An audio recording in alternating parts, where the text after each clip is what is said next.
다시 한번 싸우는 거야. 자, 손 맞잡고 어깨를 걸고 우리 함께 이기는 거야. 자, 다시 한번 해보는 거야. 자, 다시 한번 싸우는 거야. 자, 손 맞잡고 어깨를 걸고 우리 함께 이기는 거야. 자, 다시 한번 해보는 거야. 자, 다시 한번 싸우는 거야. 자, 손 맞잡고 어깨를 걸고 우리 함께 이기는 거야. 자, 다시 한번 해보는 거야. 자, 다시 한번 싸우는 거야. 자, 손 맞잡고 어깨를 걸고 우리 함께 이기는 거야. 자, 여러분들은 새날의 세계로 오셨습니다. 그 중에서 가장 뜨겁다는 한라인에 오셨어요. 자, 출발하겠습니다. 팟캐스트 최초의 오직 옴부즈맨만을 위한 프로그램 새날 한라인 76번째 방송 시작하겠습니다. 자, 세 분 나오셨습니다. 정명숙님. 네, 안녕하세요. 정명숙입니다. 가을과 잘 어울리세요. 보면 가을 느낌이 물씬 나. 그런가요? 겨울인데. 꽃무늬도 있고 옷에. 그럼. 왜 이러세요? 네. 벌써 겨울이라고 하시면 그런가요? 만추. 네. 가을이 깊어서 이제 겨울로 넘어갈까 말까 하는 딱 그 시기죠. 네. 만추의 여자 정명숙님이셨고요. 네. 자, 그리고 우리 연극하는 커트님. 네, 안녕하세요. 커트입니다. 네. 자, 연극하는 그 네. 인생에서의 그 느낌이랄까 이런 게 참 그 항상 제가 느끼는 거지만 부럽고 나도 저렇게 살고 싶다. 나도 연극하고 싶다. 혼자만 해서 죄송합니다. 그러니까요. 제가 이제 팟캐스트 유튜브를 그만두는 날 내가 연극판으로 간다. 기다리고 있겠습니다. 네, 그러니까요. 자, 다음에 볼메 임지님. 안녕하세요. 볼메 임지입니다. 예. 볼메 임지님한테는 항상 봄이 느껴져요. 봄 같아, 봄. 산뜻하고. 감사합니다. 자, 세 분과 함께 본격적으로 출발하겠습니다. 자, 이슈 아닌 이슈인데요. 이번 주에도 3개가 올라왔습니다. 첫 번째 이슈는 실손보험금 쉽게 주자는데 반대하는 의사단체, 이런 주제예요. 이게 대한민국 의료보험이 잘 돼 있긴 합니다만 비급여 항목이라고 해서 아직 그 빠지는 부분들을 메꿔주는 저희가 실손보험금이라는 게 있는데요. 이게 실손보험금을 받으려면 지금은 환자 측에서 직접 이거를 병원에서 다 뭐 서류를 띄어서 보내줘야 되거든요. 근데 이것이 이제 그 보험협회, 보험 쪽하고 뭐 소비자들은 오래전부터 요구하고 있었고요. 그리고 모든 시스템이 다 갖춰져서 의협에서만 동의를 해주면 병원에서 바로 직접 이 모든 수수료를 보내줄 수 있는데 지금 의협에서는 반대하고 있는데 표면적으로는 뭐 다른 이유를 댑니다만 내부적으로 보면 아마 비급여 항목을 그렇게 보내게 됐을 때 드러나게 될 수 있는 과잉 진료에 대한 어떤 지적의 문제, 그리고 두 번째는 수수료 발급을 통해서 병원에서 얻을 수 있는 발급 수수료, 소위 말하는 눈먼 돈, 이 이슈가 겹쳐 있는 게 아니냐. 그래서 단순 편의 문제도 있지만 그래서 해결돼야 되지 않느냐 하는 이슈로 골라봤습니다. 그러니까 저도 그런 비슷한 경우에 있거든요. 네. 병원 한참 다닐 때 그 네. 진료비 아직도 청구를 못 하고 있어. 그게 그렇게 잘 안 되더라고. 귀찮고 막 여러 가지가 복잡해져서 병원에 직접 보내주면 될 텐데. 네, 뭐 그런 이야기였고요. 자, 두 번째는 2억 내면 미쉐린 별 3개? 뭐 이런 건데요. 이거 좀 설명 좀 간단하게 좀 해주세요. 네, 그 세계적으로 되게 유명한, 쉽게 말하면 맛집 평가라고 할 수 있는 미슐랭 가이드라고 있는데요. 여기 미슐랭에 소속한 이제 그 맛 평가사들이 몰래 그 특정한 레스토랑 이런 데를 다니면서 맛을 냉정하고 엄격하게 평가한다라고 해서 굉장히 많은 사람들이 여기에 신뢰도를 주고 있는데 여기 한국 관련된 가이드를 내면서 좀 유명한 업체에다가 2억을 내면 우리가 별 3개를 줄게라는 식으로 이제 컨설팅 코디를 했다. 네, 그런 내용이 있어서 가져와 봤습니다. 근데 그게 뭐 가짜다? 지금 미슐랭 쪽에서는 우리는 그런 적이 없다라고 하고 있는데 결국은 이것도 돈 주면 되는 거였구나, 장사였구나, 뭐 이런 논란이 일었죠. 옛날에 그런 논란이 꽤 있었죠. 우리 대한민국에서도 그 TV 프로그램에 네. 맛집 소개되는 게 진짜 맛집이어서가 아니라 돈 주고 섭외한다 이런 얘기가 있었고요. 자, 오늘의 선정된 이슈는 아주 쉬운 거였어요. 그러니까 이 유럽처럼 우리나라도 노천 카페가 전면 허용된다 이런 얘기예요. 네네. 물론, 네, 뭐 당장 그렇게 되는 건 아니고 일단 내년부터 그렇게 전면적으로 시행은 되지만 다음 달부터는 이제 가이드라인을 이제 제시를 해준다고 합니다. 근데 일반적으로 봤을 때 사실 도로나 어떤 테라스를 통해서 영업을 하고 있는 곳이 있는데 생각해 보니까 이제 그런 곳이 말하자면 고발 대상이었던 거죠. 그래서 이제 전면적으로 이렇게 이제 다음부터 이제 실시를 하기로 했다는데 여기에 또 찬성하시는 분들이 있고 반대하시는 분들도 많아서 이게 좀 반대하시는 분들의 의견도 좀 많이 참고가 되어야 되겠다라는 생각에서 일단 가져와 봤습니다. 그런데 이제 많은 분들이 당장 뭐 도로나 인도 이런 곳에서도 영업을 할 수 있도록 그렇게 허용하는 것이냐라고 잘못 알고 계시는데요. 그건 그렇지가 않고요. 일단 사유지 내에서 5개의 영업을 허용을 한다는 겁니다. 일단은. 예, 근데 사유지 아니었어도 어떤 위생상의 문제라든가 뭐 냄새라든가 소음 이런 것 때문에 그 허가가 안 된 곳들이 많았대요. 그래서 이제 영업에 지장이 있으니까 허가해 달라고 해서 이번에 이제 사유지 안에서 예, 그런 5개 영업에 대해서만 일단 허용하는 것으로 예, 방침을 잡은 것 같습니다. 예, 저도 아주 오래전에 그 동유럽 간 적이 있었거든요. 배낭여행 한참 유행할 때. 노천 카페가 그렇게 좋더라고요. 네. 물론 날씨도 받쳐줘야 되고 그렇습니다. 아무데나 그게 가능한 건 아닌데 이게 있어요. 그 대한민국에서는 이제 공개공지라는 게 있습니다. 공개공지. 그러니까 건물을 높게 올리면서 자기네 땅을 일반에게 이렇게 이제 주는 형태고요. 그러니까 내 땅이 있는데 건물을 몇 층을 더 올리면 내 땅을 쉽게 표현하면 공공을 위해서 내놓는 거예요. 네. 근데 실제로 동네를 돌아다니다 보면 어떤 상황이 있냐면은 공개공지라고 자신들이 내놨는데 거기다가 자기들이 다 주차를 해봐요. 그 내놓은 의미가 없잖아요. 실제로 공개공지 정도 되려고 그러면 이 녹음실 가까운 곳에 동작구에 유한양이 있어요. 유한양 새롭게 지은 그 건물 주위에 공원을 조성해놨거든요. 네. 그게 공개공지예요. 그러니까 층을 그만큼 올리고 나머지 땅을 일반인들에게 그냥 아예 내놓는 거거든요. 근데 이를테면 그런 거지.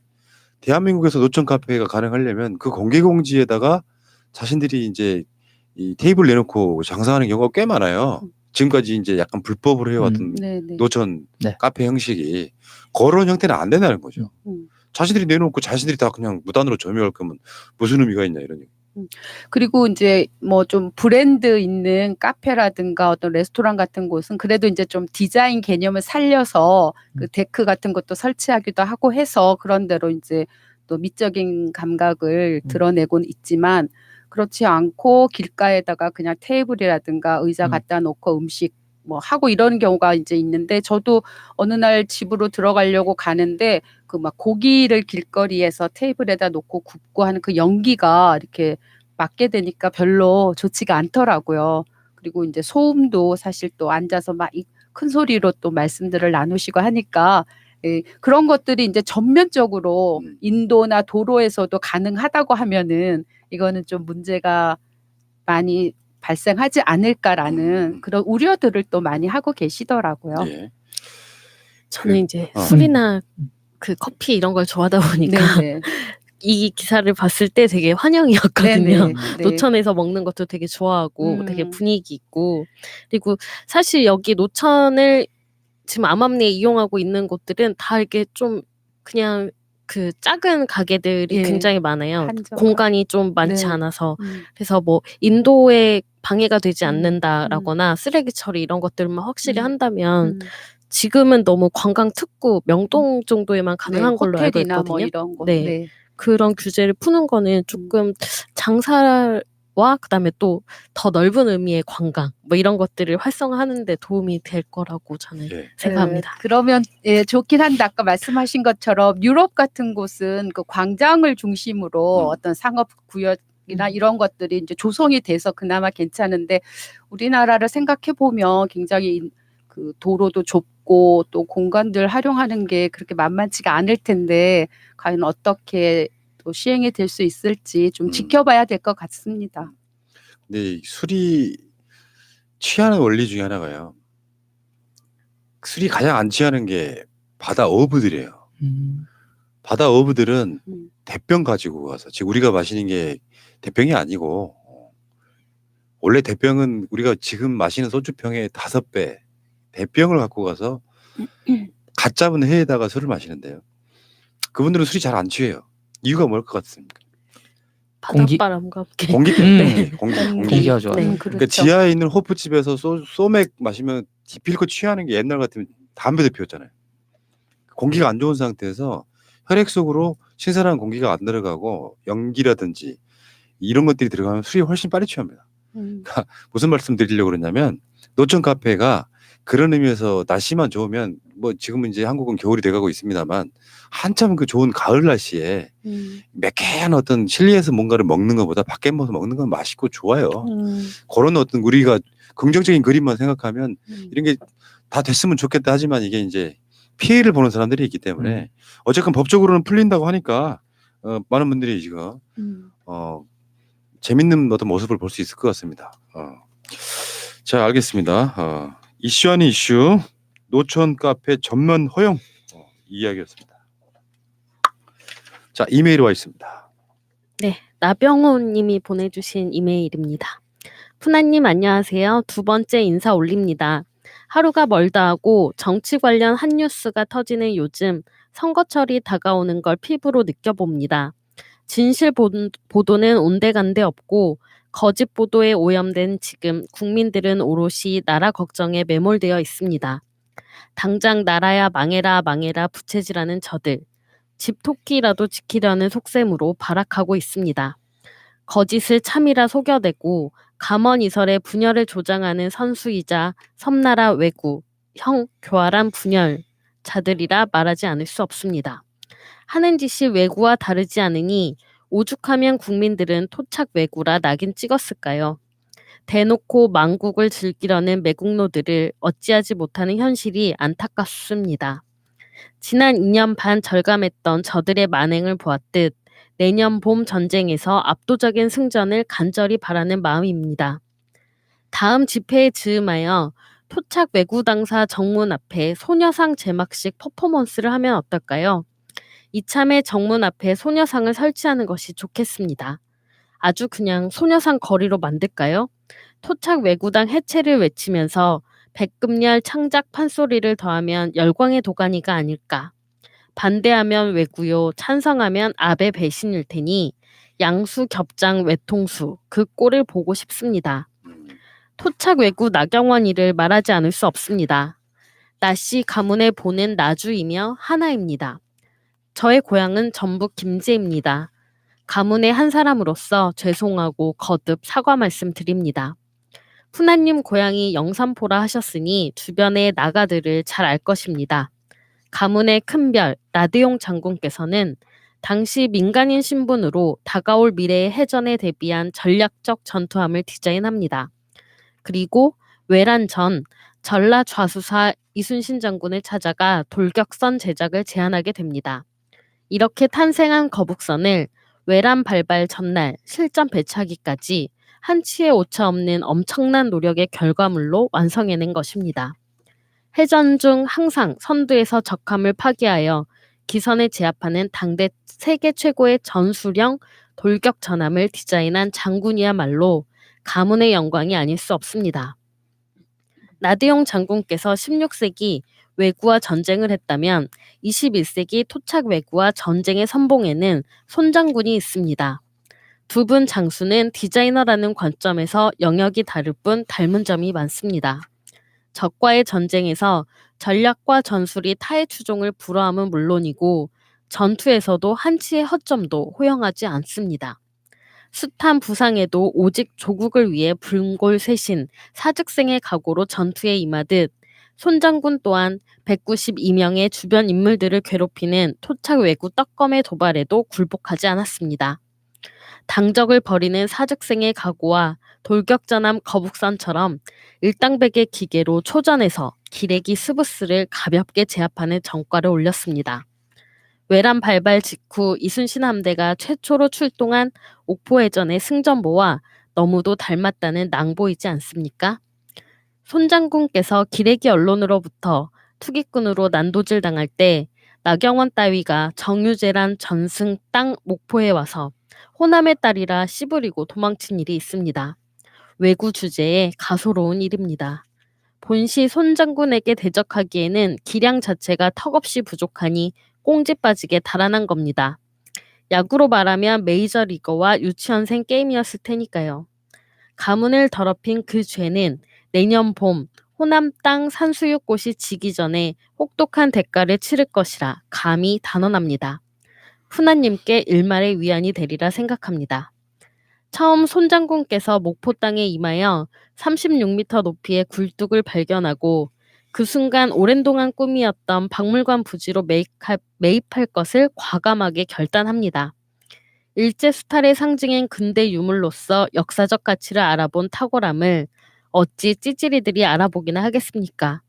그저 부동산 삽질에나 미쳐있으니 보는 눈이 투기로만 보이겠죠. 저는 굴뚝에 의한 박물관 결단 소식을 접하고 이스탄불 히보트람 광장에 서 있는 고대 이집트 전승 기념탑인 오벨리스크를 떠올렸습니다. 70년 동안 잠자던 일제의 적산 굴뚝이 손 장군을 만나면서 목포의 랜드마크로 우뚝 서게 되었다는 사실입니다. 그것만이 아닙니다. 놀랍게도 손 장군께서는 이미 목포에서의 승전을 예견하고 목포의 승전탑 오벨리스크를 발굴하셨다는 탁견에 감탄하며 나름의 고증적 해석을 해봅니다.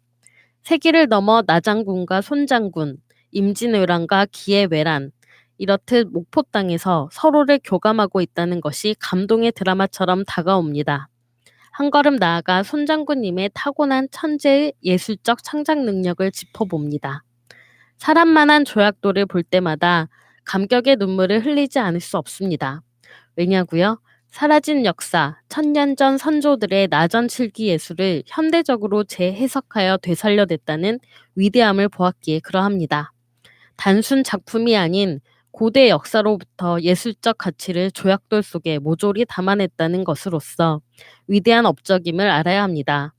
500년의 한 사람, 귀한 천재 디자이너로서 찬사받아 마땅한 손 장군입니다. 나대용 장군은 당시 이미 잠수함을 연구했다는 설이 말해주듯 두 인물은 시대를 넘어 성각자적 세기의 디자이너로 재조명되어야 한다고 생각합니다. 전국이 혼란스럽지만 내년 총선에서 압도적인 의석을 확보해 저들을 의사당 밖으로 몰아내야 할 국민적 여망이 있습니다. 푸나님 같은 역할을 감당하는 유튜버들이 가능한 많았으면 좋겠습니다. 건강하시고 항상 좋은 방송 기대합니다. 감사합니다. 2019년 11월 13일 밤에 나병호 드림. 예. 우리 고향에 가면요 나시들이 많아요. 나준하 씨. 여기 나대용 장군이 그렇다고. 나대용 장군이 이순신 장군 도왔던 바로 그런 장군이고 그쪽에 가면은 나대용 장군 동상도 있는 것으로 사진도 보내주셨더라고요. 근데 우리가 손혜원 의원을 장군이라고 표현하는 우리 방송이잖아요. 손혜원 장군이 오셨다 이렇게 표현. 왜냐하면 자유한국당과 너무 잘 싸워서 결국에는 그런 상황이고요. 어쨌건 이분의 그 장문의 글 속에 어떤 여러 가지 깨달음이 많은 바로 그런 메일이 아닌가 싶어요. 나병호님 감사드리고요. 넘어가겠습니다. 아름다운 세상님 이메일입니다. 제 이름이 유튜브에서 나오다니 감사합니다. 가나다라 클린이란 상호와 전화번호, 제 이름이 읽혀질 때의 흥분과 감동을 살아오면서 처음 느껴봤습니다. Gmail이라 메일 수신 확인 표시가 안 되어 막연히 기다리던 차, 한 청취자님으로부터 방송 나온다고 전화를 받는 순간 기쁨은 이루 말할 수가 없었습니다. 나도 외롭지 않고 나에게도 진정한 우군이 생겼다는 자신감에 열정이 더 불타오르며 또한 새벽에 팟캐스트 청취 중 다시금 재방송되니 푸나님의 깊은 배려와 격려에 더 이상 무슨 말이 필요 있을까요? 오로지 강한 연대감을 느끼며 저 스스로의 약속과 새가 날아든다와의 약속을 다시금 되새겨봅니다. 지금은 수도권 지역에서 시작하지만 제가 준비하는 것은 전국의 인적 네트워크를 구성하는 게 목표이고 현재 진행 중에 있으며 구축이 완성되면 금액은 가름할 수 없으나 당연히 내야 할 광고비를 지불하고 모든 일에 임하고자 합니다. 저의 바람은 일주일에 2번 정도, 내년 4월까지 극히 짧은 광고라도 나가기를 원하고 있습니다. 저의 계획과 구상이 완성되면 메일을 보내겠습니다. 그때 한 번만 더 제 편이 되어 주십시오. 세상살이 쉽지 않다는 거 잘 알고 있지만 노력한 만큼 얻는다는 진리를 믿으며 인생의 마지막 투자라 생각하며 열정을 다해 임할 것이며 푸나님도 가까운 시일 내에 보게 될 날을 기대해 봅니다. 추워지는 겨울날 건강 잘 챙기시기 바라고요. 담배 끊는다는 방송을 보았는데 약속 꼭 지키시고요. 푸른 나무님 정말로 고맙고 감사합니다. 2009년 11월 15일 가나다 라클린 이원경 보냄. 전화번호 왜 안 읽으세요? 일부러 두껍게 해놨는데. 읽으세요. 네, 010-6480-5695. 예. 네. 새날 지금 방송하면서요. 방송 여러 가지 숨어 있는 컨셉 중에 하나가 갱생 프로젝트예요. 기회를 많은 분들께 드리고 싶어서 뭐 어렵게 살아오신 이야기도 하시고 그러면서 이 냉장고, 세탁기, 그 에어컨, 세탁기 여러 청소하는 거 있잖아요. 네. 그 사업을 시작하셨다고 마지막 인생의 도전이라고 하시는데 이분이 이제 뭐 미안하시니까 뭐 광고 몇 초 하시지만 그건 저한테는 하나도 안 중요하고요. 도와드릴 수 있다면 도와드리고 우리 방송이라는 게 그런 거 아닙니까? 같은 값이고 이왕이면 같은 가족 걸 써주면 좋잖아요. 그래서 이 원경님께서 새날을 지금까지 들어오셨던 역사와 함께 도와주십시오 해서 이거 도와드리는 건 저한테는 그렇게 힘든 일이 아니지 않습니까? 이 도와드리면 어떤 좋은 혜택들이 돌아가셔가지고 이분들이 좀 자립하고 갱생하고 더 잘 살게 되는데 도움이 된다면 얼마든지 도와드릴게요. 광고비 신경 쓰지 마시고요. 지금 어쨌건 여러분들 이분이 지금 아마도 사무실은 파주에 계시는 것 같은데 수도권 정도는 지금 커버가 가능할 것 같아요. 그래서 이 세탁기와 에어컨을 청소하실 분들 있죠. 특히 이제 지금 에어컨은 우리는 아직도 에어컨을 틀고 있긴 하거든요. 지하가 더워요. 그래서 겨울이 돼도 한 4사람이 앉아 있으면 좁다 보니까 금방 더워져서 이렇게 약하게 틀고 있는데 지금 에어컨 대부분 집에서는 안 쓰실 거예요. 이거 청소 깨끗이 해놓으시면 다음 여름 때 개운하게 쓸 수 있는데 이제 쓴 채로 그냥 그대로 닫아놓잖아요. 그러면 한참 동안 곰팡이 냄새 나죠. 네. 요거 청소를 꼭 하시기 바라고요. 세탁기도 마찬가지입니다. 세탁기도 그 청소를 안 하면 어마어마하게 막 네. 그 지저분한 것들이 나오대요. 뭐 자발적으로 무슨 세제 같은 걸 타서 세탁기 통을 씻는 네. 경우도 있긴 하지만 전문가들이 하는 건 뭐 또 다를 거라고 생각이 들어서요. 가나다라 클린 이원경님 전화번호 다시 한번 알려드릴게요. 이왕이면 새날 가족과 함께 하시기 바랍니다. 010-6480-5695 010-6480-5695 가나다라 클린 이원경님이십니다. 예, 계속 가겠습니다. 네, 오케이 살아있는 돌림. 조국 장관님 가족 인질극을 멈춰라. 조국 장관님과 정 교수님, 어머님, 아드님, 따님, 동생분 고통의 여정을 끝까지 지켜보며 함께하겠습니다. 검찰개혁 불쏘시개의 대가로 치르고 있는 조 장관님 가족에 대한 사냥개들의 가족살인 폐륜 행태 기억하겠습니다. 인권 말살, 폐륜 집단 꼭 개혁합시다. 검찰개혁, 사법개혁, 언론개혁, 촛불의 힘으로 이뤄냅시다. 공수처를 설치하라. 썰트님, 조국 장관의 가족을 난도질하는 적폐들, 장관님 외롭고 기나긴 여정이라 할지라도 끝까지 잊지 않고 국민이 함께할 것입니다. 잊지 않겠습니다. 네, 우건님. 나경원이 오늘 검찰에 출두했는데 포토라인에서 한 말이 가관이네요. 민주주의는 아무것도 모르고 절차를 다 무시한 여자가 의회 민주주의 운운하다니.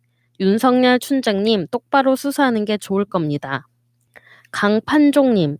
자칭 검찰이 말하는 공정함에 따라서 나경원도 특수통까지는 아니더라도 수사검사 20여 명, 수사관 50여 명은 아니더라도 30여 명, 그리고 압수수색 70군데는 아니더라도 30군데만이라도 털어보았으면 좋겠네요.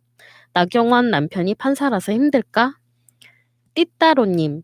조국처럼 나경원도 검사 20명과 수사관에 집중하고 70군데 이상 압수수색하고 나경원 집도 11시간 이상 압수수색해서 먼지 털듯 탈탈 털어내라. 부동산 투기와 아들 특혜, 재산의 특혜 상속, 딸내미 특혜 시비들도 철저하게 수사하라. 썰트님, 나경원은 원래 본인 말만 합니다. 국민을 위해 귀를 열고 들을 소리가 있겠습니까? 주둥이에서 나오는 소리마다 다음날 바로 뒤집는데 믿을 구석이 하나도 없네. 한근영님, 윤석열은 입버릇처럼 하는 말, 법과 원칙대로 나경원 탈탈탈 털어라. 모멘토님, 검찰이 인턴 봉사활동 내용까지 검증하냐? 검찰 악행을 넘어 찌질하다. SIK님, 윤석열과 특수부 계검놈들의 범죄입니다. 이것들을 파면 파직하고 당장 잡아 구속 수사해야 합니다. 윤석열과 특수부 계검들은 사돈의 팔촌까지 탈탈 털어 수사해야 합니다. 정말 양아치들입니다. 아름달님, 공소장 기사 보니까 어이없다 못해 웃음이 나올 정도네요. 그래픽 자격증 있는 저도 합성 능력이 허접한데 컴맹이라는 정경심 교수가 했다는 검찰의 상상력 대단합니다. 무엇보다 위조 방법이 어처구니 없어요. 포토샵은커녕 그림판이 뭔지도 모르는 사람의 눈높이에 맞춘 공소장인가 봐요. 김명수님, 특수부 검상 20명, 수사관 50명, 70여 명의 수사 인력이 70여 군데 압수수색을 하면서 75일 동안 수사한 결과가 단 세 줄로 반박될 수 있는 공소장이냐고 온 국민이 윤석열의 정치검찰을 비웃고 있는 상황에서 쓰레기 언론들만 신난 듯 보입니다. 정치검사들이 쓴 소설 공소장에 있는 내용을 사실인 양 보도하고 있어요. 오늘까지 방송이나 유튜브에서 정경심 교수를 기소한 검찰의 공소장을 반박하며 비웃는 변호사를 10명은 넘게 본 것 같습니다. 참, 그게 정확하게 어떻게 표현해 주신 분이 있었는데 그들의 시각에서 보면은 우리가 보기엔 말도 안 되지만 그들이 이제 뭐 제가 많이 쓰는 용어 중에는 확증 편향이라고요. 죄가 있어. 죄를 만들어야 돼 하니까 그들 시각에서 보면 이게 죄가 될지도 모르지만 일반 국민 시각에서 보면 그거 하려고 지금까지 그랬냐 이런 소리 들을 수밖에 없을 정도의 상황인 것 같습니다. 자, 계속하시죠. 네, 멘트가 시멘트님. 사람을 부리는 방법이 있습니다. 채용할 때 스펙 좋고 완전 무결한 사람을 뽑으면 자기 주장이 강해 부리기 어려운 반면 어떤 흠결이 있는 사람은 그 흠결을 눈감아 주마 하며 은혜를 베푼 척 채용하게 되면 흠결이 있어 채용되기가 힘들었던 그 사람은 충신이 됩니다. 후에 옳은 소리를 하려 할 때 내가 그때 너의 흠결을 봐준 것을 기억하느냐라고 한다면 양심상 반문하기 어렵게 되는 거죠. 이것이 정치의 ABC입니다. 대입해 보면 완전 무결한 조국이 법무부 장관이 되면 거침없이 그의 일을 할 것이며 어떤 조직은 완강히 거부할 것이며 그를 다루기 힘들다는 것을 알기에 온갖 여죄를 갖다 붙여 쫓아내기 급급한 건 당연지사입니다. 만약 흠결이 있는 누군가가 그 자리에 앉는다면 그 흠결을 명분으로 더 이상 어떤 조직을 건들지 못하게 조종할 수 있는 권력을 가지는 무소불위 집단이 바로 그 조직입니다. 칼을 뽑았을 때 무서운 집단이 아니라 칼을 칼집에 넣어놓고 협박할 때 공포감은 최고의 효과를 내는 법입니다. 그걸 잘 아는 조직이 바로 그 조직이라고 추정합니다. 태풍짜미님, 옛날에 유튜브 이런 거 없을 때는 간첩을 얼마나 만들었겠냐. 진짜 억울했겠다. 정치검찰 해체님, 검찰이 정상이 아닌 불법 수사를 자행하는데 방치하는 게 합법인가요? 법치국가인데 검찰이라고 저리 기준도 없이 마구 칼을 휘두르는 게 민주주의인지 반문하고 싶어요. 정치검찰은 파면 가능한데 어쩔 수 없다면서 방치하니 저것들이 더 발악하고 있죠. 한명숙, 김경수, 이지사, 조장관이 죄가 있어 당하냐고요. 공정하지가 않은 집단을 견제 없이 독립시켜 놓으니 공개적으로 대통령을, 장관을 능멸하는 겁니다. 태극기 모독부대의 불법과 정광훈의 내란 음모도 방치하는 정부가 법치국가 정부 맞냐고요. 답답하시니까. 네. 그런데 결국은 이런 거 있거든요. 국가의 근간은 결국에는 법으로 운영하는 거예요. 법으로. 네. 싫다고 그냥 마음껏 치울 수는 없는데 가끔씩은 이제 그게 공권력들이 이런 경우 있잖아요. 분명히 명백히 불법인데 광화문 같은 데 가서 매주 똑같으면서요. 세월호 관련한 그 시설에 모욕하고 쌍욕하고 폭력 휘두르고 이런 것들이 바뀌지가 않는데 근데 공권력이 제대로 되려 그러면요 그런 식으로 이렇게 폭력을 행사하거나 폭언하는 사람들을 경찰이 제지를 해야 될 거 아니에요. 네. 그럴 때는 이제 공권력에 대한 불신이 생기는 거거든요. 이런 거. 그렇지만 지금 이 정광훈의 내란 음모 같은 경우도 법 절차라는 게 있는데 그 법을 이 하는 사람들이 있잖아요. 지금 검찰이 출석을 3번인가 하라고 요구를 했다는데 안 나가고 있지 않습니까? 그럼 그 자체도 법적인 어떤 과정인데 이제 우리가 바라는 건 그런 거 아닙니까? 빨리 그럴 수 있거든요. 3번 정도 요구를 해서 출석해서 그건 인권에 관한 문제라고 생각해요. 무조건 잡아갈 수는 없는 거고. 근데 이 사람 수사를 해야 되는데 안 나가면 강제 구인, 쉽게 표현하면 체포라도 해와야 되는 것이죠. 그런 것들이 늦어질 때 우리가 법 집행이 잘못되고 있다고 느끼는 거예요. 제가 알겠습니다. 장창선님, 검사가 유죄 판결하라는 신호를 보내면 판사는 유죄 판결을 실행하는 게 대한민국 검사 판사 동일체 원칙. 이광섭님, 판사와 검사의 친분은 사법연수부터 시작됩니다. 그러니 공정한 재판이 가능할까요? 무모한 압수수색 영장만 봐도 판검사들의 친분 관계 때문에 공정 판결은 힘들 것입니다. 이만직님, 검세는 적폐, 판세 믿고 있는 거 아닌가 싶네요. 기소만 하면 무조건 유죄 때려줄 거라고 내통한 거 아닌지 의심해봐야 합니다. 이재명 재판이 그 표본입니다. 지민이님, 정말 하루빨리 사법 판결도 AI가 수행할 수 있는 날이 왔으면 합니다. 그래야 만 명이 아닌 만인에 대해 평등한 법 집행이 가능할 듯 합니다. 타라의 정원님, 어려운 판결문 쓰지 않게 해야 합니다. 누구라도 일반인이 열람 가능하고 논리적으로 이해되도록 판결문을 써야 합니다. 진정한 지식인이라면 일반인이 알기 쉽게 간결하게 문장을 씁니다.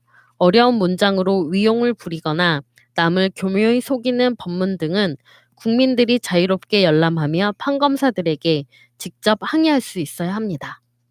김지훈님, 답답해하지 마십시오. 지극히 정상적으로 가고 있습니다. 10년간 비정상으로 가서 망가졌던 거 저분 말씀대로 어떻게 2년 반 만에 다 정리하고 처리하겠습니까? 조금 못 느껴서 말이 나오는 건 이해하지만 무조건 문재인 정권에 대해 답답하다 해서 뭐라 하는 건 아닌 것 같습니다. 그런 말을 할 시간에 문재인 정권을 응원하고 지지해 주세요. 다 같이 뜻과 힘을 모을 때입니다. 우리 진영님들 모두 한마음으로 끝까지 함께해 주세요. 문재인 대통령님 힘내세요. 사랑합니다. 나야님, Thank you for the good content and truth. 안타까워 기운은 빠지지만 문 대통령님께서는 지칠 여유도 없으시니 우리도 끝까지 다시 한번 싸워봅시다. 서영실님, 문 대통령님 잘하고 계십니다. 그대로 원칙 지켜가면서 하시면 됩니다. 그게 성숙된 민주주의로 가는 길입니다. 진짜 민주주의는 그렇게 쉽게 얻어지지 않습니다. 차근차근 마음 다져가면서 뭉쳐야 삽니다. 지금 우리는 인류가 되는 시험대로 올라가는 것입니다. 집결이 가장 중요할 때입니다. 힘냅시다. 흐르는 강물님, 문재인 대통령의 국정수행 지지율이 47.3%로 오르면서 다시 40% 후반으로 반등했다. 리얼미터 쪽은 여야 5당 대표와의 청와대 관저 만찬 등 문 대통령의 소통, 통합 행보, 한일 군사정보보호협정의 조건부 종료 결정 재확인, 임기 후반기 국정 방향성 제시와 더불어 석 달 연속 고용지표 호조 등이 일부 영향을 미친 데 따른 것으로 분석했다. 계속하겠습니다. 네, 정혜구름님. 전광훈은 목사도 뭣도 아닌 쓰레기 삼류 정치 프락치입니다. 집회 후 짭짤하게 돈 걷어 지살 궁리하는 한 마리 쥐 같은 인간입니다. 더 웃기는 건 박근혜를 엄청 실이 사랑하는 조원진이가 돈 걷었더니 자기 구역에서 돈 걷었다고 입에 거품 물고 같은 편끼리 욕을 하더군요. 돈 앞에서는 편이고 나발이고 다 필요 없지요. 그런 인간이 어떻게 삼층천에 가서 하나님을 뵐까요? 그분을 배웠다면 그 자리에서 즉사했을 텐데 말이죠. 흐르는 강물처럼님. 이자스민 정의당 입당. 글쎄요. 이조 한국인으로서 이조 한국인에게는 매력적일 수 있으나 과거 행적과 말이 정체성 논란. 과연 이자스민이 국민을 대표할 기본 마인드가 있을까? 이주 한국인 얼굴 마담 시키려는 정치꾼들아, 국민 얼굴 마담이 아니라 일하는 국회의원을 원한다. 아직도 구시대 마인드 있구나. 정의당, 민주당 기억하라. 기본 소양과 인격 있고 일하는 국회의원을 원한다. 얼굴 마담이 아니라. 이 자스민 띄우는 것들아, 기본 문제 잊고 있지 않나 돌아보아라. 양키다리 아저씨님, 사회 악을 만든 고위관료 퇴직연금 박탈해야 합니다. 세금으로 왜 범죄자들을 먹여 살려요? 차라리 어려운 독거 노인에게 도움 주는 것이 훨씬 더 가치 있을 것 같습니다. 황교안, 국민을 죽이려고 했던 범죄자. 권력 깡패 윤석열, 권력으로 자기 가족 배불린 나경원, 세금으로 변호사까지. 이런 인간들은 벌을 줘야지. 연금 꿈도 꾸지 마. 국민청원 가야 합니다. 지금 조윤천도요. 그 덮이 중에 있잖아요. 네. 군인연금 받고 있다 그러죠. 네. 어쩔 때 보면은 뭐 연금이나 이런 거 국민들 눈높이에 맞게 국회의원도 마찬가지고 비상식적이고 특권 같은 것은 다 이게 혁파를 해야 되는 뭐 이런 시대가 된 것 같은데 법과 제도가 우리의 어떤 수준을 따라오지 못하는 측면이 분명히 있다고 생각이 들고요. 자, 알겠습니다. 넘어가겠습니다. 보티보티 첼리님, 출입처 기자라는 제도는 정말로 정근대적인 적폐입니다. 너무너무 구닥다리 일제시대 느낌 납니다. 언론 브리핑룸 만들어서 브리핑으로 선진적인 기사 취재 제도가 도입되어야 합니다. 출입처는 정말이지 구닥다리 적폐입니다. 몰랑 123님, 적법한 방법으로 압박 같은 건 없나요? 조중동의 정부 광고비가 제일 많이 간다잖아요. 아예 없앨 순 없으나 좀 줄이던가 비슷하게 준다던가. 돈도 주면서 아무리 비방해도 가만히 있으니 호구로 하는 거 아닙니까? 흑면마구님, 개국본에서 개총수 중심으로 TV조선부터 TV조선 광고하는 업체들 불매운동 한다고 하더군요. 다온K님, 공감, 언론에서 희망이 전혀 없는 나라를 만들어버리고 나라가 망해가는 것 같이 만들고 있다. 우리나라가 망하면 좋겠냐 이 쓰레기 언론들아. 자, 좋은 내용들이었고요. 계속 가겠습니다. 전우택님, 박근혜 씨는 최순실 손잡고 청와대로 소풍을 갔습니다. 중간중간 외국으로 예쁜 한복 입고 수학여행도 떠나 넘어져 망신도 떨었습니다. 그러다 심심했는지 국민 상대로 전쟁놀이 준비했다고 하니 기가 막힌 일 아니겠어요? 졸업여행으로 국민이 힘을 합쳐 편안하게 쉬시길 바래 보내드렸더니 이번에는 휴가를 나오셨네요. 기가 막힙니다. 진실이 무엇인가요? 예, 이 부분은 좀 잠깐만 짚고 넘어갈게요. 박근혜 씨가 지금 성모병원에 입원해 있죠. 지금 2달 됐거든요. 아마 한 달 정도만 더 있으면 더 있을 명분이 없다고 하더라고요. 그러니까 그 정도 수술은 일반인들은 허락도 안 해주는 정도 수술이고, 그렇다고 지금 탄핵당한 대통령이기 때문에 전직 대통령에 관한 예우도 없어요. 그럼에도 불구하고 지금 이 법에 근거도 없이 2달 동안이나 병원에 입원해 있으면서 지금 사실상 석방된 상태로 있는 거 아닙니까? 이런 것이 아까 말하는 그 법. 그러니까 법을 만들어 놓고 그 법을 지켜야 되는데 꼭 특권층들이 생겨나서 법 위에 있는 사람들이 생긴다, 이런 말씀을 드리고 싶네요. 도마중근님, 여론조사의 질문이 잘못되었습니다. 모병제 반대가 많았던 건 300만 원이라는 금액과 같이 물어봤기 때문입니다. 첫째, 자신들이 그만큼의 급여를 받지 못하고 있는 사람들이 반대했을 수 있고, 둘째, 자신들의 군생활 때에 비해 지나치게 높은 급여인 것으로 보여 자식의 군 입대와 관계없는 사람들은 이념을 떠나 반대할 수밖에 없지 않을까요? 이건 복합 질문으로서 긍정의 답변을 회피하는 질문으로 볼 수 있습니다. 보니까 굉장히 그 합리적인 추론이세요. 그러니까 모병제가 국민적 여론이 좀 지지가 좀 낮아요. 생각보다. 근데 이 지점을 정확하게 지적을 해주셨네요. 예, 참고하겠습니다. 김성의님, 진흙뚝밖에 남지 않은 자한당의 뚝을 허물기 위해 물주전자를 들고 나타난 김민석 의원, 원팀으로 쭉 가시길 기원합니다. 파이팅! 유은 김교중님, 맹구와 영구, 그 중간 어디쯤에 위치한 애매한 언저리를 배회하는 언주리는 150여일 이후에는 무엇으로 태화할까? 흰머리 수리님, 이언주에게 음악 강추, 노래 철새는 날아가고. 이분 그 이현주 씨가 이제 신당 찬당한다 그러던데 네. 진짜 이름이 기가 막히더라고요. 그러니까 자유한국당 언저리에 있던 이 언주리 뭐 이렇게 해가지고 재밌는 거 이제는 이제 희화화된 캐릭터가 됐다고 보고요. 계속 하시죠. 엘도로다님, 교육개혁에 관한 이야기 잘 들었는데요. 한국에서 교육 문제는 제도를 아무리 바꾸어도 늘 있을 거라 생각해요. 명문대를 나와야 사람 구실한다는 의식이 너무 팽배해 있어서이기도 하고, 평범한 노동으로는 사람답게 살 수 없는 사회 구조적 문제가 크기 때문이지요. 제가 아는 어떤 독일 청년은 독일의 대학 입학 자격시험 아비투르에서 1.2를, 그러니까 무슨 공부든 다 할 수 있는 극우수 성적을 받았는데도 대학 가지 않고 목수 직업 양성을 받아 자기 가게 내서 잘 살아요. 대학 나오지 않았다고 아무도 손가락질하지 않고 목수로 살아도 대학 졸업한 사람과 별다름 없이 살 수 있으니까 그런 게 가능한 거지요. 한국에는 현재 최저임금을 10,000원으로 올리는 것도 그렇게 힘들고, 노동자나 장인들 임금 수준도 그리 높지 않고, 복지제도도 제대로 안 되어 있잖아요.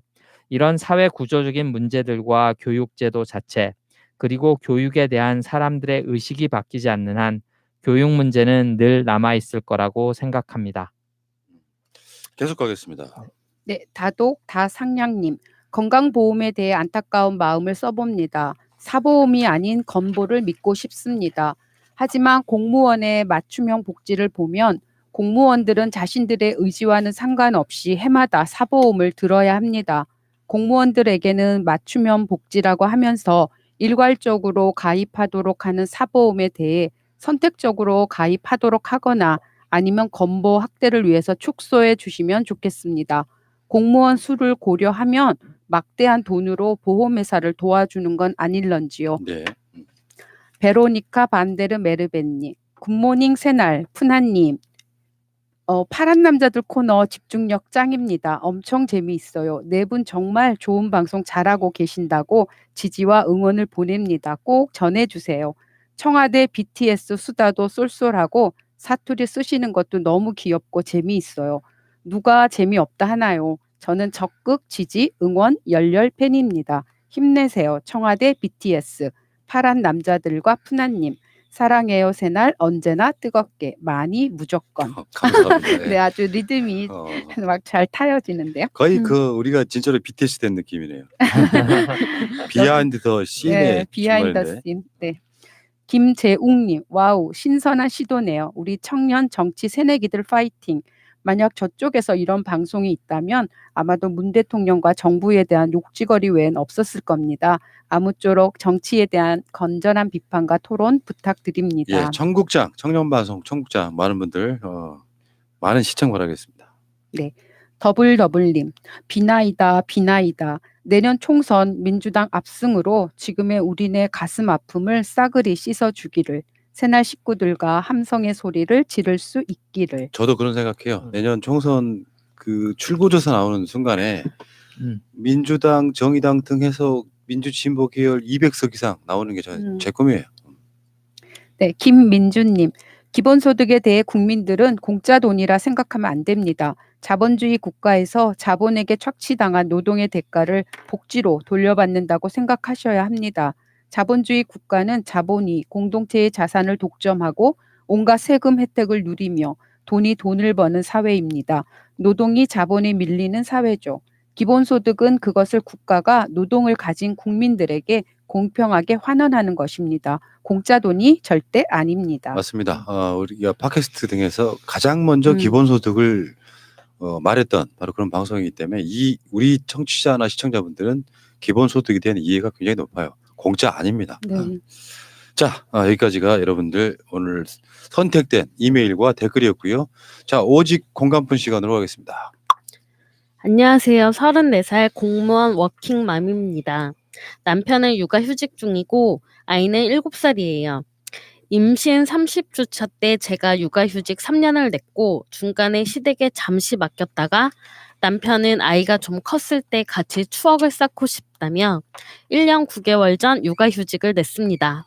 남편 지사가 젊은 직원도 많고 육아휴직은 자유롭게 사용하는 분위기라 2년을 신청했습니다. 이제 남편이 복귀할 시점이 되자 본인은 일보다는 전업주부가 적성에 맞는 것 같다며 지금 사직서를 낼까 고민하고 있다고 합니다.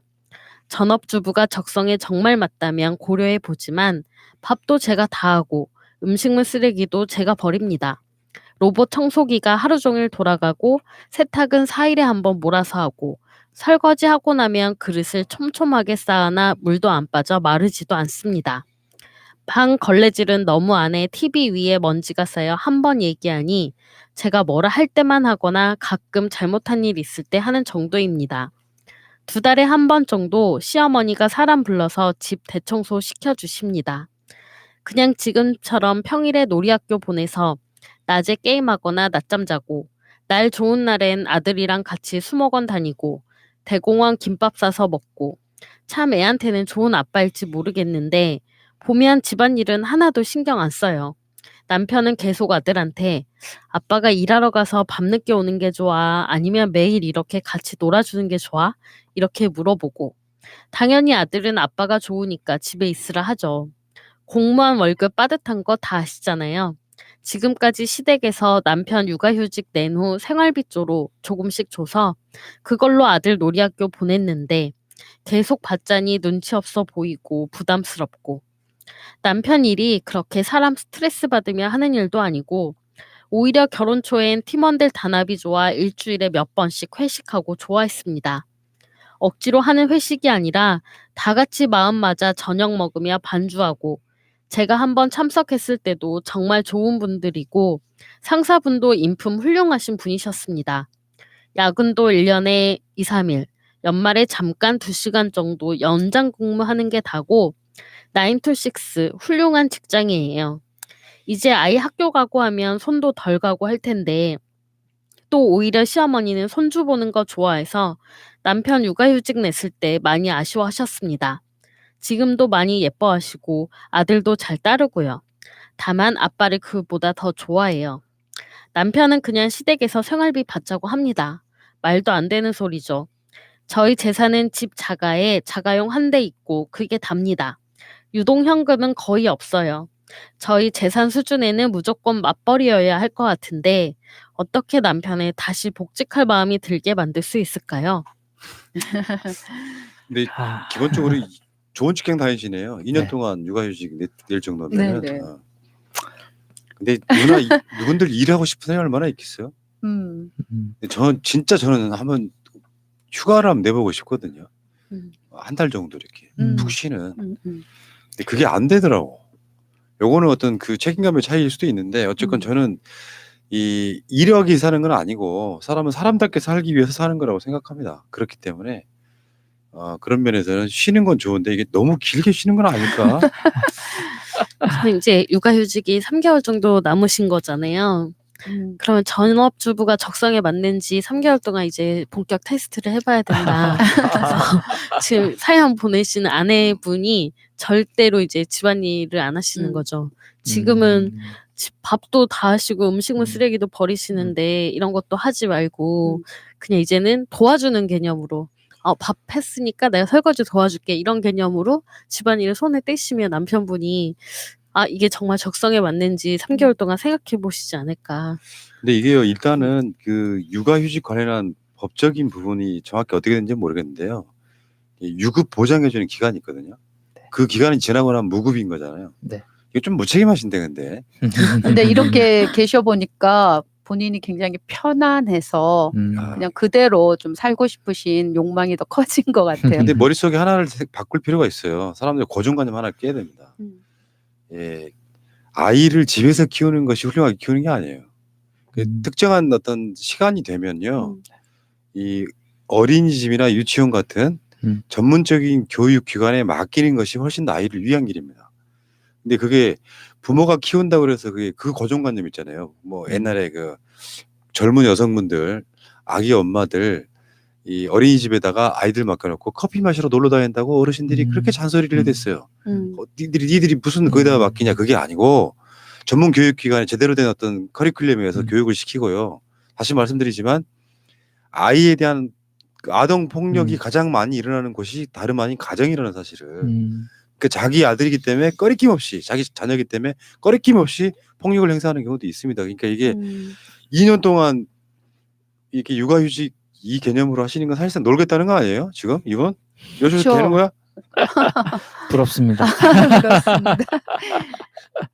근데 부인 입장에서는 진짜 속이 타겠어요. 진짜 이걸 네. 생활비도 시댁에서 또 보조해주고 뭐 하니까 이분은 그냥 지금 상황이 진짜 최상의 상태인 건데. 근데 또 내년에 초등학교를 가잖아요. 네, 그럼- 네. 저희가 다른 번 방송에서 막 얘기했지만 초등학교 가면 학교도 많이 불려 나가고 초등학교 1학년 때 정말 할 일이 많은데 그때 주부로 계시면 남편분이 또 살림에 도움이 되실 것 같아요. 그 생활하는 데 있어서. 네. 이게 볼매 이미지면 지금 이분 찬성하는 거예요? 대신에 남편? 그 진짜 주부 역할을 해라. 그렇지. 네. 중요한 거죠. 네, 남자가 네. 주부하면 안 돼? 쉬고 있는 사이에 부인 지금 맞벌이 하고 있는 음. 공무원이라고 그랬죠. 그렇죠. 에이고. 그러니까 말씀은 맞는데 이제 이분은 이게 저희가 이렇게 읽어봤을 때 그냥 좀 쉬고 싶어서가 아닌가, 뭐 좀 재밌게 표현하면 어떤 빅피처를 혹시 갖고 계신 게 아닌가, 애를 학교 보내고 나면 내가 더 시간이 남을 텐데 뭐 좋게 해석하면 뭐 공부를 더 계속한다거나 뭐 사업을 하신다거나 다른 생각이 혹시 있으신 건 아닌지, 정말 전업주부를 하시고 싶으신 건지. 전업주부라는 게 쉬운 일이 아닌데 말씀하신 것처럼 이제 그런 것도 있고, 혹시 뭐 도움이 될지 모르겠습니다만 남편분을 설득하고 싶으시면 뭐 아이도 아이지만 지금 말씀하실 때 아이는 사회성도 있고 이제 이게 7살이면 만으로 아무리 적게 잡아도 만 5세가 지난 거기 때문에 이제 사회 아이도 이제 자기 어떤 그 서클을 만들 그런 나이고요. 이제 어떻게 보면 진짜 이분이 지금은 이게 편할지 모르겠지만 이게 2년이 4년 되고 5년 되고 10년 됐을 때 내가, 왜냐하면 이전에 뭐 전업주부를 했던 우리가 전형적으로 생각했던 여자분들도 뭔가 사회활동을 하고 싶어 하는데 이게 남자분이 이게 뭐 지나서 계속 이걸 할 수 있을까? 그런 어떤 진짜 빅피처를 갖고 있다면 모르겠지만 그게 아니라 그러면 답답하죠. 힘드실 텐데. 그 끝부분에 있잖아요. 네네네. 시댁으로부터 생활비 받자고 남편이 아, 얘기한다. 네네네. 이 지점이 되게 무책임해 보이는 거예요. 그러니까. 네.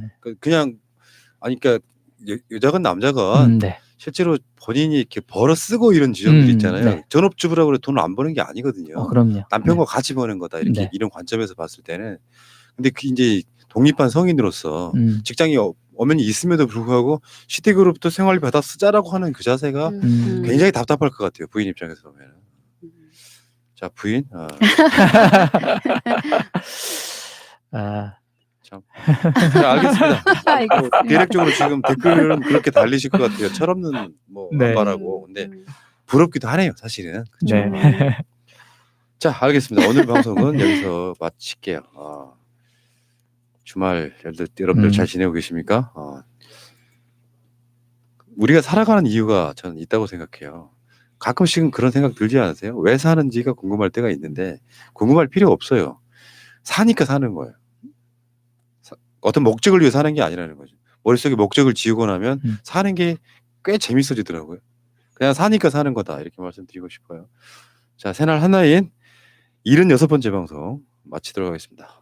세 분 고생하셨습니다. 고맙습니다. 감사합니다. 또는 놔둘 수 없다. 자, 다시 한번 해보는 거야. 자, 다시 한번 싸우는 거야. 자, 손 맞잡고 어깨를 걸고 우리 함께 이기는 거야. 자, 다시 한번 해보는 거야. 자, 다시 한번 싸우는 거야. 자, 손 맞잡고 어깨를 걸고 우리 함께 이기는 거야. 자, 다시 한번 해보는 거야. 자, 다시 한번 싸우는 거야. 자, 손 맞잡고 어깨를